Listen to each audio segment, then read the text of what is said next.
po sa bayan po ng Lucban. Tayo po ngayon ay narito sa ating pong tanggapan para magbigay po ng ilan pong direktiba at para basahin po ang ating pong nalagdaan na ating pong Executive Order number 31 series of 2020. An order of stoppage of business operation at 1 p.m. till 5 a.m. and requiring suspension of deliveries and purchases of non-basic necessities in the said hour. Whereas the declaration would capacitate local government unit to immediately act to prevent loss of life. Whereas such declaration, including a mandatory reporting, intensify government response and measures, and enforce quarantine and disease control. Whereas to utilize and appropriate resources to implement urgent and critical measures to contain, prevent the spread of COVID-19 and to mitigate the effects and impact to the community and to avoid disruption and government functions and the community, a full obedience and compliance to all orders, memos, informations issued to the community must be observed and followed. Whereas the local police as well as those local enforcement agencies are enjoined to render full assistance and cooperation and mobilize the necessary resources to undertake critical, urgent, and appropriate response and measures to curtail and eliminate the COVID-19 threat. Whereas stricter implementation of the home quarantine shall be observed, where citizens are enjoined to stay at home until further notice, leaving only one household shall be allowed, provided that the same is to attend family necessities with the likes of purchase of medicines and necessaries. Whereas every resident, establishment owners, and all those parties concerned in the implementation of enhanced community quarantine are urged to comply in all local directive coming from both national and local government. Likewise, the operation of the Lucban Municipal Public Market is hereby suspended on the same hour from 1 p.m. until 5 a.m. Whereas to mitigate the effects and impact to the community and to avoid disruption of government function and the community, a full obedience, cooperation, and compliance to all orders, memos, information issued to the community must be strictly observed and followed. Whereas it is mandatory and for strict observance that all stipulation and this executive order shall be followed. Whereas any violation thereof shall be considered as civil disobedience and may affect arrest of violators in accordance with Republic Act 11332. Any person or entity found to have violated Section 9 of this Act shall be penalized with fine not less than 20,000 pesos but not more than 50,000 pesos, or imprisonment of not less than 1 month but not more than 6 months, or both. Such fine and imprisonment at discretion of the proper court. Whereas the curfew interpretation from 8 p.m. to 5 a.m. is now superseded by a 24 hours curfew to those who has no business loitering around the locality and do not practice self-home quarantine. Whereas our house shall be considered as an isolation unit of our family members. Whereas our local government unit has issued accredited skeletal forces in observance of home quarantine and employees to perform work from home arrangement. Whereas basic necessities with the likes of foods, medicines, water, veterinary products, liquefied gas shall not be interrupted in their regular course of business. Those deliveries prevent the hampering of needs of the locality, and they shall not be prohibited to enter into our quarantine area, but subject to disinfecting process that shall be implemented by the authority concerned. Whereas those mentioned above shall keep abreast in any directive that may come from local authorities as to mitigate the effects of COVID-19 in the country. Now therefore I, Celso Olivier T. Dator, Municipal Mayor, Municipality of Lucban, Province of Quezon, by virtue of the powers vested in me by RA 7160, do hereby order an order of suspension of business operation at 1 p.m. till 5 a.m. and requiring suspension of deliveries and purchases of non-basic necessities in the said hour. So ordered, signed, this 18th day of March 2020 in Lucban, Quezon. Signed, Mayor Celso Olivier T. Dator, Municipal Mayor. So tayo po mga kababayan ay lumagda ng isang executive order patungkol po sa ating pong pansamantalang pagpapahinto na ating pong business operation simula po 1:00 ng hapon hanggang 5:00 po ng madaling araw. So ito po bilang tugon sa ating pong paglulunsad na ating pong pagpapalakas ng programa para po lalo na ma-intensify po natin yung ating pong programa para po sa sinasagawa natin synchronized isolation and quarantine na ginagawa natin dito po sa bayan po ng Lucban. So, sa lahat ng ating pong mga mamamayan, inaasahan po namin na kayo po ay magkakaroon po ng paghahalang sa inyong pong mga sarili kung saan pagsapit po ng 1:00 po ng hapon, inaasahan po natin na lahat ng mga mamamayan po natin ay nasa kanila na pong mga tahanan. So ito pong provisions na ito ay kasunod ng ating pong naging executive order, ng ating pong order of total community quarantine implementation in the municipality of Lucban, Quezon. So ito pong ating pong isinasagawa ay para po tuluyan na sabi ngayon mawala. Ito pong ating pong pangamba na tayo po'y mahawahan o magkaroon po tayo na nakamamatay pong virus. Yan nga po yung COVID-19 na iniiwasan po natin dito po sa bayan ng Lucban. At gusto po ni Mayor Oli, sabi niya na isigurado po natin yung ating pong mga programa para po, sabi ko yung ating pong mga kababayan ay mailigtas natin sa kanila pong mabuting kalusugan. Gusto po natin magkaroon ng mabuting kalusugan ng mga mamamayan at mailigtas po natin sila na magkaroon po ng sakit dito po sa ating pong bayan. At bukas po ng umaga, 8:00, tayo po may ilulusad na programa. Yan po yung TARP na nandyan po sa harapan natin. Kung saan tayo po ay maglo-launch ng ating pong Red Saturday program against COVID-19. Kung saan inaasahan po natin ang pag-iisa ng ating pong mga mamamayan sa bayan ng Lucban sa pamamagitan ng kanilang pong pagsasagawa. Ang ating pagsasagawa ng sabayang disinfection ng ating pong mga tahanan sa pamamagitan ng paglilinis, sa pamamagitan ng pagbibigay po ng clean environment para doon sa mga lugar na ating pong hinihimpilan, yung ating pong mga bahay kung saan kayo po nagkakaroon po ng isolation. So ito po'y sabayan kung saan ang mga local government officials, kagaya po natin, tayo po maglilinis ng munisipyo, lahat ng ating pong mga public area, yun naman po mga tahanan po natin sa ating pong mga kababayan, yun po ang inyong lilinisin kasabay po nung ginagawa po natin paglilinis. So tayo po meron pong ibinigay po ng mga sunrocks at saka iba't iba po mga kagamitan for disinfection at yung mga iba po natin mga kababayan na wala pa, pwede po tayo humingi sa ating po mga barangay, yan din po sa ating MDRRMC, magpadala lang po kayo ng inyong lalagyan para maipadala po natin sa inyo yung mixtures na pwede po natin gamitin para po doon sa inyo pong gagawin disinfection.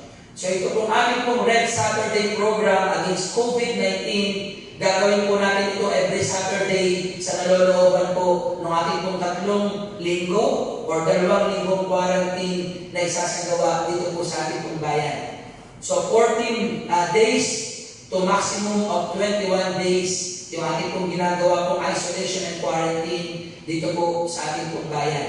So tayo po lumagda ng ating pong memorandum number 20, series of 2020, to community and all barangay chairpersons and officials, constituents of Lucban within their respective barangays, regarding simultaneous Red Saturday program for cleaning and disinfection from the local chief executive, date March 20, 2020.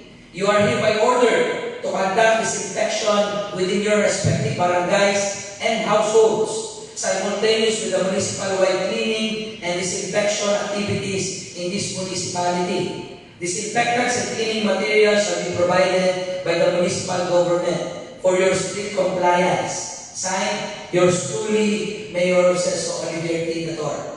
So tayo po lumagda ng isa pong memorandum kung saan gusto po ng inyong lingkod, Mayor Olivier Dator, sa bayan po natin isasagawa ang pag-disinfect natin sa ating pong bayan. At sabi ko nga, yung ating pong mga kababayan naman, para doon sa positive vibes, ay tayo po maglulunsad ng programa kung saan tayo po mag-post ng mga litrato po natin ng pagsasagawa ng ating pong paglilinis. Tayo pipili ng pinakamagaling maglinis na kanilang tahanan para mabigyan din po natin ng gantimpala mula po sa ating pong pamahalang bayan. So para malibang naman yung ating pong mga kababayan ay libangin po natin ang ating sarili sa paglilinis ng ating kapaligiran sa ating pong mga tahanan. Pwede rin po tayong mag-request sa mga barangay para magkaroon din po ng mga aerial spray nang sa gayon po yung mga virus po na yan ay ating pong matanggal sa ating pong mga lugar. At ang ating pong Bureau of Fire Protection sa pamumuna po ng ating pong Hepe Chief Ortiga, magkakandak din po tayo ulit ng ating pong malawakang disinfection sa mga major thoroughfare ng ating pong bayan. So kasunod ng ginagawa natin kung paglilinis na ating mga tahanan, paglilinis na ating pong mga place of work, kagaya po namin sa ating po local government, at kayo naman po sa inyo pong mga lugar, sa inyong mga bahay at tahanan, ay may papakita na po natin kung gaano natin inaayawan ang COVID-19 dito po sa ating pong bayan. Kanina po, tayo po ay nagpapulong doon po sa ating pong mga HCW o yung mga healthcare worker po na ating pong bayan po ng Lucban, kung saan kanina, after po natin magbigay ng briefing sa kanila kung paano po nila tayo matutulungan sa ating pong pagpapatuloy na isinasagawa nating synchronized isolation and quarantine, ay tayo po, matapos natin maipaliwanag ang lahat ng mga provisions at yung lahat po ng ating pong mga sabi nga ay protocol na dapat nilang susundin, ay ating po silang binigyan ng ating pong health worker pass, kung saan ito pong healthcare worker pass na ito ang gagamitin po ng ating pong mga HCW para po doon sa kanilang access, paglabas at pagpasok po dito po sa ating pong bayan. So gusto po natin tiyakin na maging maayos po yung kanilang pong mga kalusugan, at the same time maging maayos din po naman yung kanilang pong pagbalik muli dito wala po sa kanilang mga place of work, kagaya po ng mga pinupuntahan po nila mga ospital at iba't iba po mga health-related po na mga opisina ng ating pong mga kababayan. So ito po ating pong HCW pass na makukuha ng ating pong mga healthcare worker. Ang kasunod po nito ay pagtugon nila at pagsunod doon po sa mga protocol, kagaya po ng ating binanggit, magdadala po sila ng tatlong damit. Unang damit, yung suot na po nila ng uniforme, paglabas ng ating pong bayan, pero bago po sila lumabas, dadaan po sila doon sa ating isolation area na ating pong inilagay sa ating pong mga barangay. Iiwanan po nila doon yung isa po nilang damit, bago po sila dumiretso patungo po ng kanilang pong mga ospital. At pagkatapos po nilang pumunta sa kanilang pong ospital, yung pong matatapos ng kanilang mga shift, magbibihis po sila ng kanilang mga damit, bibihisin po nila yung sa kanilang dalang damit pauwi. At pag-uwi, sila po titigil muli pagkatapos ng ating pong pagka-thermal scan sa ating pong mga checkpoint. Pupunta po sila sa isolation area natin sa ating mga barangay upang sila magbihis muli nung iniwanan po nilang damit bago po sila umalis. At yan po ang bibihisin nila, magdidisinfect, magkakaroon po ng foot bath, magkakaroon po ng hand wash, magdidisinfect. After 1 hour na kanilang po pag-stay doon sa ating isolation area, they will be permitted and we will be giving them clearances para po makabalik muli sa ating pong bayan po ng Lucban. So yun po yung ating pong binigay sa kanila na protocol. Dagdag na rin po doon yung paghiling sa kanila pong mga bosses, yung kanila pong mga sabi nga direct superior sa mga hospital na sila po ibigyan po ng maximum shift kung saan doon po sa kanila pong schedule kung maaari para sila po ay ma-extend na sabi nga ay mahaba yung kanilang pong shift para po hindi po maging malimit yung pagbabalik-balik po nila sa ospital, pabalik din po dito sa ating pong bayan. So yung mga pong mga measures akin pong hiniling sa kanila para doon man lang po sa mga ganong pagkakataon ay makatulong po natin sila doon po sa isinasagawa natin sa bayan po nating pagsasagawa ng ating pong isolation at quarantine dito po sa ating pong bayan. At meron din po tayong mga pinamigay itong nakaraang araw hanggang kahapon. Ito po yung ating home quarantine pass na ibinigay po ng ating pong mga barangay officials.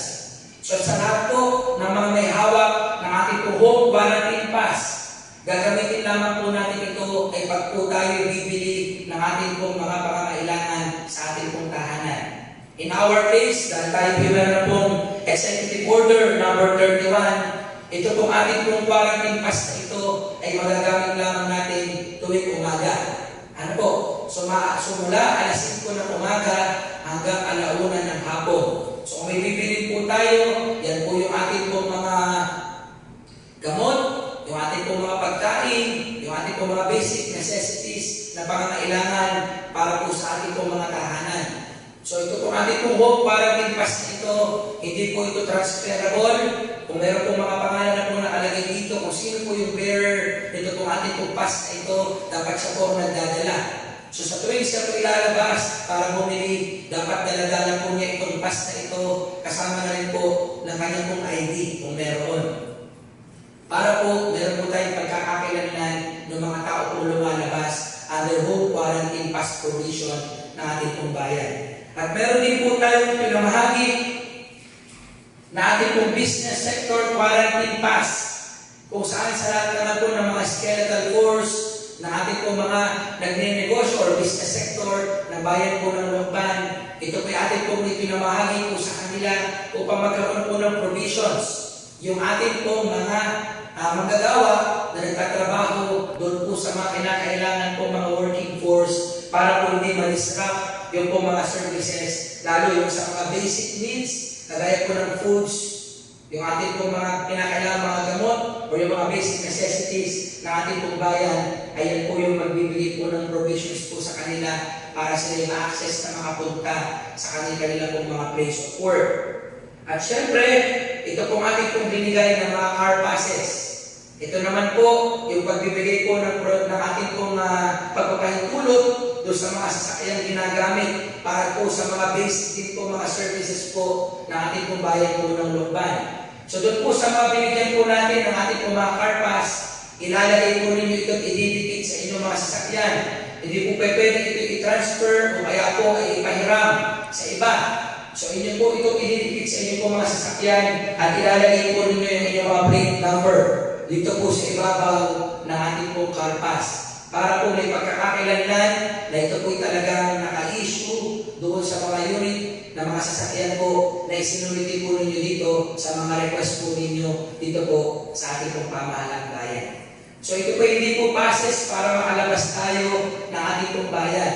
Ito po'y passes para po makauli lamang o yung sabihin natin makapunta po sa mga dapat pupuntahan yung mga sasakyan po natin gamit-gamit para po ma-deliver yung mga services po na kinakailangan dito po sa ating pong gitnang bahagi ng ating pong bayan.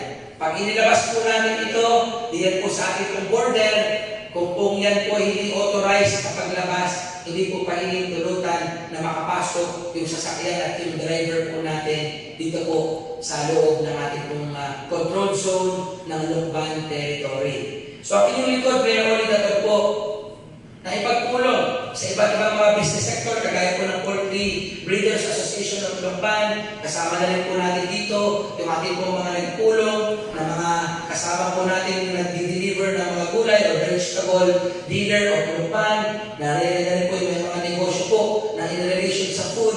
Nag-usap-usap po kami sa kahapon at maging kanina, meron din po tayo nakausap tungkol doon sa provision na ating po ibinibigay sa kanila kung saan tuloy ang kanila pong hanap buhay, pero kailangan nilang mag-set ng ating pong pagsunod sa mga protocol, kagaya po ng pagbibigay po sa atin ng mga pangalan ng kanila pong dalawang set ng driver para po magmamaneho ng kanila pong mga sasakyan. So meron po silang driver na magdadrive sa loob ng ating pong bayan at meron po silang isang driver na magdadrive sa labas ng ating pong bayan.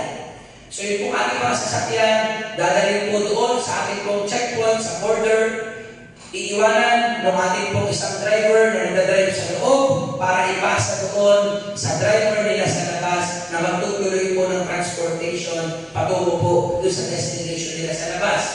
At pag natapos yung kanilang delivery doon o yung pamimili nila po doon ng mga goods nila para ipasok sa ating bayan, pagdating po ulit doon sa ating pong checkpoint, titigil sila doon, bababa po yung driver, bababa po yung pahinante, doon po siya pupunta sa kanilang isolation area na kanilang pong itinakda para po sa kanilang mga tao at sasaluhin ng driver na pangloob ng bayan yung sasakyan para maidiretso po patungo sa ating pong bayan. So yun po mga sasakyan nila, bago po pahintulutan sa checkpoint na makapasok, kinakailangan ay ito po yung ma-disinfect at kinakailangan pumasa po sa mga pagsisiyasat ng ating pong mga kasama po na naririyan po sa ating pong mga checkpoint. So ulitin ko po, hindi pahintulutan ang mga sasakyan na pumasok ulit sa ating pong bayan kung ito ay maglalaman ng mga tao na mismong sila ang may dala paglabas po ng ating pong border. Lalo't yung mga unauthorized na po, yung sa front line, ay naman po ay special case. Pero yung pong mga nagne-negosyo na hindi po natin control, sila po pag lumabas, kinakailangan po natin silang dumaan sa protocol na sila po ay magkaroon po ng disinfection at magkaroon din po ng pagbibigay po na maayos na personal hygiene, kagaya po ng paghugas ng kamay, paglalagay po ng kani-kanila po mga sanitizer o kaya po alcohol sa kanila po mga katawan para po pag kanila pong transfer yung pong sasakyan na nailipat doon po sa magdadrive, papasok naman po ng bayan ay magiging maayos po yung procedure doon sa pagbibigay po natin ng ating po pagpapatuloy ng ating pong sabi ngay pagbibigay ng ating pong services for food, yung ating pong mga provisions para po sa mga basic na mga pangangailangan ng ating pong mga kababayan. So pamahalang bayan po natin ay natutuwa sa compliance ng ating pong mga mamamayan. Ako naman po yung natutuwa din talaga dahil sa kaunti po natin pong pagbibigay ng impormasyon ay yung ating pong mga kababayan ay naniniwala na talaga kakayanin natin ito para malabanan natin makapasok ang sakit na COVID-19 dito po sa bayan po ng Lucban. So ako po'y patuloy na nakikiusap, lalo doon sa iba pa na hindi pa po sumusunod, na kinakailangan po sila ay matuto po na magkaroon po ng submission ng kanilang sarili para makatake part po natin dito po sa ating pong kampanya against COVID-19. At the same time ay para po ma-ensure natin hindi makapasok ang COVID-19 sa ating pong bayan. So pagka wala akong business outside of your home, ang gawin mo is stay at home. Yan po ang sabi ng ating Pangulong Duterte.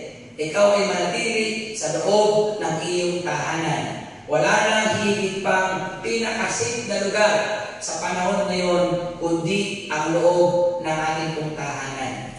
So para wag po tayo mahawaan ng sakit, para wag po mabuhay ang sakit sa atin, kinakailangan manatili sa ating tahanan at magkaroon po tayo ng mga necessary, sabi nga, yung mga kinakailangan ng mga precautionary measures upang ma-prevent po natin ang sakit na yan na tayo'y dapuan at mahawaan dito po sa bayan ng Lucban.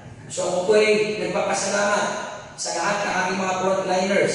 Salamat sa ating pong co-chairman, Dr. Galyari, at ganoon din po sa ating operation head, kay Consul Arnel Absede, kung saan tayo po ay patuloy na katulong ng iba pang mga committee head at kasama ating pong mga BHW, kasama yung ating pong mga Rural Health Unit personnel, ganoon din po yung mga kasama nating Police, Bureau of Farm Protection, yung ating pong mga kasama sa liga ng mga barangay.